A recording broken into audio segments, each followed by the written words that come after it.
Today we are going to take a delightful tour of a victory garden in Norfolk, Virginia.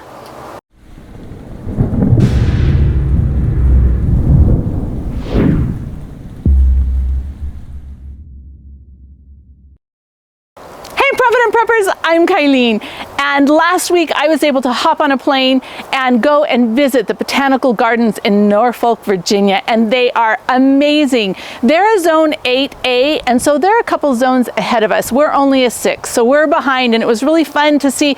They've already got their tomatoes and their summer crops planted out, and they're finishing up actually some of their spring crops, and it was just amazing. So today what I'd like to do is take you on a tour of a beautiful victory garden that they have there on display so that we can all get some great ideas for our victory gardens. So let's go take a look. Victory gardens are a great way to provide nutritious foods at home or close to home.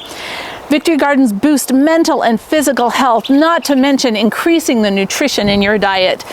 And they help us navigate new challenges together. I think that's one of the great things about victory gardens is the way that they bring people together. Now, the garden design here in this victory garden is absolutely gorgeous. I love this design. It demonstrates a variety of ways to grow food in small containers or directly in the soil. And the kids' garden is especially fun. The one here at the Botanical Garden is designed in the potager garden style, which is where you want to balance beauty as well as productivity. And the NBG Victory Garden is patterned after this potager style. When you walk into this cheerful garden, you will feel peace and seriously enjoy the sounds and sights of nature. Permanent colorful support systems like the tomato towers and the wire supports for climbing plants like peas. They've done a good job of protecting the plants from predators in a few different ways. First, it's fenced with this attractive white fence to define the space and direct foot traffic to where they want it to be, as well as wire fencing that protects it from rabbits. I love the scarecrow that is designed to discourage the birds.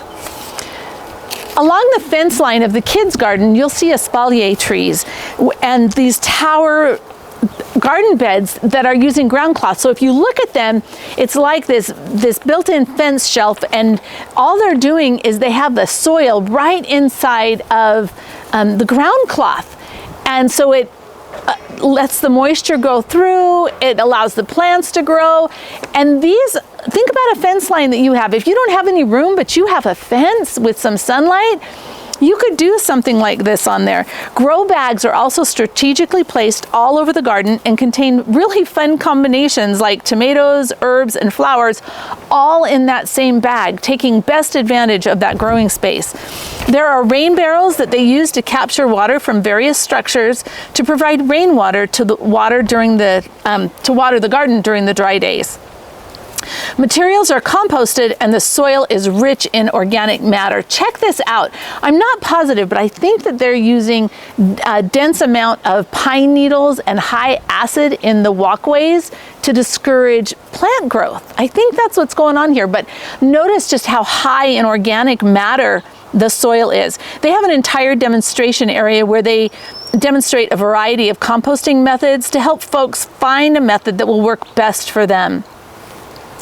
Diversity is huge in this garden, and I love that they focus on that, making sure that we have all kinds of different plants together. If you look outside the fence and along the pathways, they have interplanted edibles like rainbow Swiss chard and even radishes with the flowers to attract pollinators and beneficial insects, but to make it look beautiful. Companion plants add beauty and also work together. Notice the classic marigolds planted by the tomato plants. That's something that is really common and very effective in helping create a really good balance. A variety of herbs and flowers are planted along the perimeter of the garden.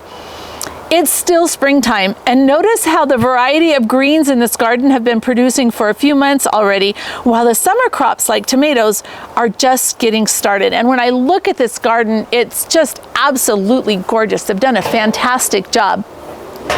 Here in my little garden, we're a little bit behind Virginia, which is sad, but we're getting there because we have a much shorter growing season. But my strawberries are doing really well in my green stock. I love this. I've got all kinds of things potted in grow bags this year, which is a new thing for me because I haven't done grow bags before.